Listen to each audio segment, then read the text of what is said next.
பிருத்திவிராஜ், நிவின் பாலி இவங்கெல்லாம் மலையாளத்தில் எவ்வளோ பெரிய நடிகர்கள். இவங்க 2 பேரும் நடிச்சு இவங்க 2 பேருக்குமே ஒரே ஜோடி தான் பாவனா நடிச்சிருப்பாங்க. அது எப்படின்னு பார்க்குறீங்களா? அந்த படத்தை பாருங்க. இது ஒரு கிரைம் த்ரில்லர் திரைப்படம். அமெரிக்காவில் நடக்கிற மாதிரி எடுத்திருப்பாங்க. ரொம்ப அருமையாக எடுத்திருப்பாங்க. தமிழ் டப்டில் வந்து பிளாக் அண்ட் ஒயிட் அப்படின்னு பேர் வச்சிருக்காங்க. மலையாளத்தில் அந்த படத்துக்கு பேர் இவிடே, IVIDE அப்படின்னு ஸ்பெல்லிங் போட்டிருந்தாங்க. இவிடே அப்படிதான் நினைக்கிறேன். சரியான உச்சரிப்பு எனக்கு தெரியல. மலையாளம் தெரிஞ்சவங்க கோச்சிக்காதீங்க. இந்த படத்தில் பெரிய ப்ளஸ் பாயிண்ட் அப்படின்னு சொன்னால் ஒளிப்பதிவு தான். எரிக் டிக்கின்சன் அப்படிங்கிற ஒரு ஒளிப்பதிவு பண்ணியிருக்காரு. சும்மா ஹாலிவுட் தரத்தில் இருக்கும். உண்மையிலேயே தியேட்டரில் பார்த்துருந்தவங்களுக்கு ஒரு வேற லெவல் எக்ஸ்பீரியன்ஸாக இருந்திருக்கும் இந்த படம்.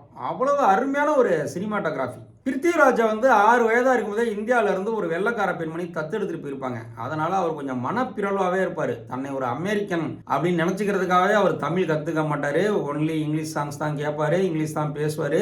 தன்னை ஒரு அமெரிக்கனாகவே நினச்சி வளர்ந்துக்கிட்டு வருவார். இருந்தாலும் அந்த மனப்பிறழ்வு இருக்கும். அவருடைய ப்ரௌன் ஸ்கின்னை பார்த்து எல்லாரும் ஸ்கூலில் கிண்டல் பண்ணியிருப்பாங்க போல இருக்கு.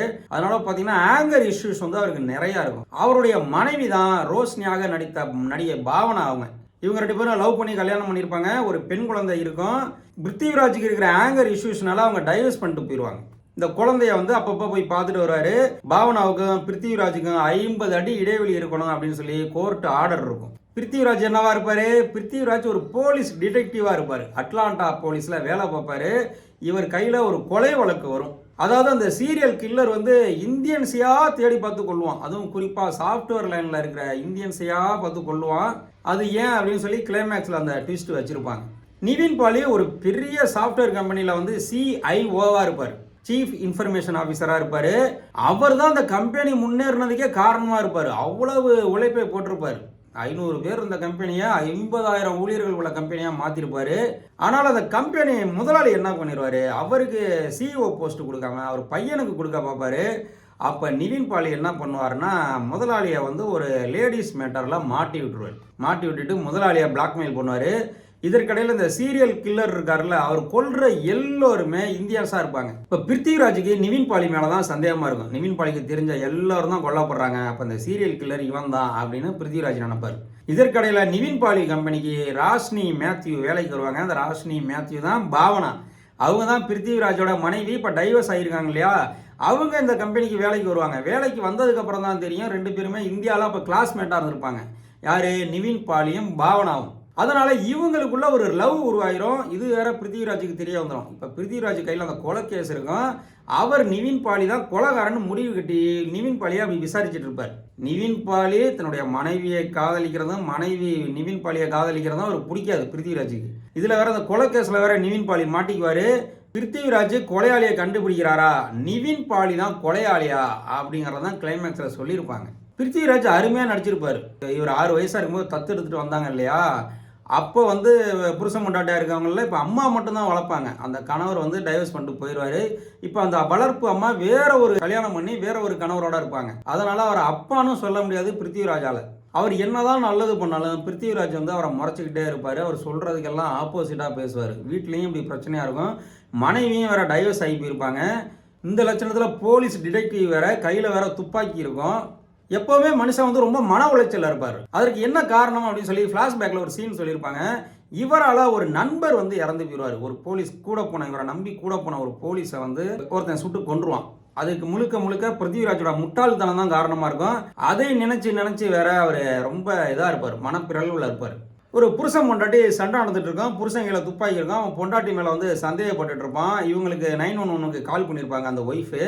அந்த நேரத்துக்கு இவங்க துப்பாக்கியோட வீட்டுக்கு போகும்போது அந்த கணவர் வந்து துப்பாக்கி வச்சு பொண்டாட்டியை மிரட்டிட்டு இருப்பான். இவங்க போலீஸு பிருத்திவிராஜ் அவங்க ஃப்ரெண்டும் போவாங்க. போகிறவங்க இங்கே பாரு நான் துப்பாக்கியை கீழே போட்டுறேன், நம்ம பேசிக்கோன்னு கொஞ்சம் தூரத்துல இருந்து சொல்லியிருந்தா கூட பரவாயில்ல. பிருத்திவிராஜ் என்ன பண்ணிடுவார்னா, என்னை நம்பு, நம்ம வந்து துப்பாக்கியை வந்து அவன் கிட்டக்க போய் போட்டுருவோம், அதுக்கப்புறம் அவனும் துப்பாக்கியை போட்டுருவான், நம்ம வந்து பேசி தீர்த்துக்குவோம் அந்த பிரச்சனை அப்படின்னு சொல்லுவார். ஃப்ரெண்டு கேட்க மாட்டார். இருந்தாலும் பிருத்திவிராஜ் வந்து என்னை நம்பு என் கூட வான்னு சொல்லிட்டு அந்த மர்டர்கிட்ட வந்து, அதாவது அந்த கணவன்கிட்ட மனைவி அடிக்காத, பொறுமையாக, இந்த மாதிரி எங்கள் கையிலேயும் தான் துப்பாக்கி இருக்குது, நாங்கள் 2 பேரும் வீட்டுக்குள்ளே வர்றோம், கையை தூக்கிட்டே வருவோம், துப்பாக்கியை வந்து கீழே வச்சுருவோம், எல்லாரும் ஒரே நேரத்தில் வைக்கிறோம் அப்படின்னு சொல்லுவார். ஆனால் பிருத்திவிராஜுக்கு பின்னாடி வர ஃப்ரெண்டு அவன் குறி பார்த்துக்கிட்டே வருவார். பிருத்திவிராஜ் துப்பாக்கியை வைன்னு சொல்லும் போது அவர் வைக்க வந்து ரொம்ப தயங்குவார். அதனால என்ன ஆயிரும், அந்த கணவன் வந்து பிருத்திவிராஜ் ஃப்ரெண்டை சுட்டுருவான். அந்த ஷூட் அவுட்டில் பிருத்திவிராஜ் ஃப்ரெண்டு இறந்து போயிடுவார். உண்மையிலேயே முட்டாள்தனம் தான் அது. எந்த போலீஸாக இருந்தாலும் ரொம்ப தூரத்துலேயே இங்கே பாரு நான் துப்பாக்கியை வச்சுட்டேன் அப்படின்னு சொல்லியிருந்தா அது சுமூகமாக முடிஞ்சிருக்கும். கிட்டக்க போய் நாங்கள் துப்பாக்கியை வச்சுட்டோம், அதுவும் ஒருத்தன் குறி பார்த்துட்டு இருந்தால் எப்படி இருக்கும், அந்த கணவன் போட்டு தள்ளிடுவான் போலீஸை. இந்த மாதிரி நிறைய மென்டல் இஷ்யூஸ் இருக்கும் பிருத்திவிராஜுக்கு. இதற்கு இடையில நான் தான் இந்த சீரியல் கில்லரு, நான் தான் கொலை பண்ணேன் அப்படின்னு சொல்லி ஒருத்தன் போலியா சரண்டர் ஆயிடுவான். அதனால பிருத்திவிராஜுக்கு வந்து ப்ரெஷர் கொடுப்பாங்க, இந்த கேஸை முடிச்சிட்டு இதுக்கு மேல நோண்டாத, அதான் ஆள் கிடைச்சிட்டான்ல அப்படின்னு சொல்லுவாங்க. ஆனாலும் அங்க நாடே பரபரப்பா இருக்கும். இந்தியர்களாக தேடி தேடி ஒருத்தன் கொண்டுட்டு இருக்கான், என்ன காரணம்னு தெரியலன்ட்டு நாட்டில் இருக்க இந்தியர்கள்லாம் ரொம்ப ஆபத்தா ஃபீல் பண்ணுவாங்க. இந்த நேரத்தில் பாவனாவுக்கு நிவின் பாலியோட லவ் ஏற்படும். ஆனால் நிவின் பாலி என்ன பண்ணுவார்னா, தன்னுடைய முதலாளி வந்து அவருடைய மகனை சிஇஓ ஆக்க பார்க்குறாரு. உடனே வாரிசை கொண்டு வந்து சிஇஓ ஆக்கினா எப்படி, என்னோட உழைப்பெல்லாம் எங்கே போகிறதுன்னு சொல்லி இந்த முதலாளியை வந்து ஒரு லேடிஸ் மேட்டரில் சிக்க வச்சிருவார். இவர் தான் எல்லா வேலையும் செய்வார். செஞ்சுட்டு அதை வீடியோ எடுத்து வச்சுக்கிட்டு முதலாளியை மிரட்டுவார். இது பாவனாவுக்கு தெரிஞ்சிடும். அந்த வேலையை நீ தானே பண்ண, அதாவது அந்த பொண்ணே வந்து பாவனாட்ட சொல்லிடும், என்னை வந்து அவன் இப்படி தப்பாக யூஸ் பண்ணிட்டான், அவனையா நீ நம்புற, கல்யாணம் பண்ண போற அப்படின்னு அந்த பொண்ணு வந்து பாவனாட்ட சொல்லிடும். பாவனை வந்து இப்போ நிவின் பாலியை கன்ஃபரண்ட் பண்ணுவாங்க. இந்த நேரத்தில் கொலையாளி நிவின் பாலியை தேடி வந்துடுவான். ஆமாம், நிவின் பாலி கொலையாளி கிடையாது.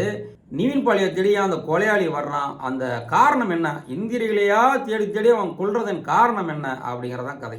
படத்தில் வந்து பெரிய மைனஸ் பாயிண்ட் என்னன்னு சொன்னால், மலையாளிகள் வந்து அப்படியே ஒரு கதை புக்கு ஒருத்தர் எழுதுனா, ஒரு கதாசிரியர் எழுதுனா அப்படியே படம் எடுப்பாங்கன்னு கேள்விப்பட்டிருக்கேன், ஒரு சில படங்கள் பார்த்துருக்கேன்.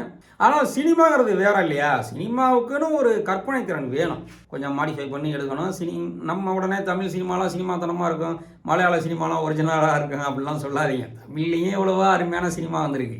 ஸ்டோரி டெல்லிங்னு ஒன்று இருக்குது சினிமாவுக்குன்னு. இப்போ அந்த சீரியல் கில்லரை கடைசியில் காமிச்சதுக்கு பதிலாக எடுத்தோடனே வந்து நிவின் பாலியும் அந்த சீரியல் கில்லரும் கன்ஃபரண்ட் ஆகிற மாதிரியும் அதுக்கு ஒரு ரீசனையும் காமிச்சு நல்லா கேப்டன் மவுஸ் மாதிரி கொண்டு போயிருந்தா படம் பார்க்குறவங்களுக்கும் ஒரு என்கேஜ்மெண்ட்டாக இருக்கும். இந்த படத்தை பார்த்தீங்கன்னு சொன்னால் ஹாலிவுட் மாதிரி எடுக்கிறேன்னு சொல்லி சமைக்கிற சீனா வளவலா கொலவலா, சாப்பிட்ற சீனா வளவலா கொலவலான்ட்டு டயலாக் நிறையா இருக்கும், சீனு லெங்க்தியாக இருக்கும். ஒரு ஸ்கிரிப்ட் எடுத்துகிட்டு வந்திருக்காங்க, அதை அப்படியே அச்சு மாறாமல் எடுத்துருக்காங்கிறது படம் பார்க்கும்போது தெரியும். கொஞ்சமாச்சும் கற்பனை திறன் வேணும். ஒரு ஸ்கிரிப்ட் பேப்பர் இருக்குது, அதை படம் எடுக்கிறாந்தா யாருமே எடுத்துடலாமே, அந்த படத்துக்கு எதுக்கு டைரக்டர். ஆனால் இந்த படம் வந்து அப்படி தான் இருக்கும்.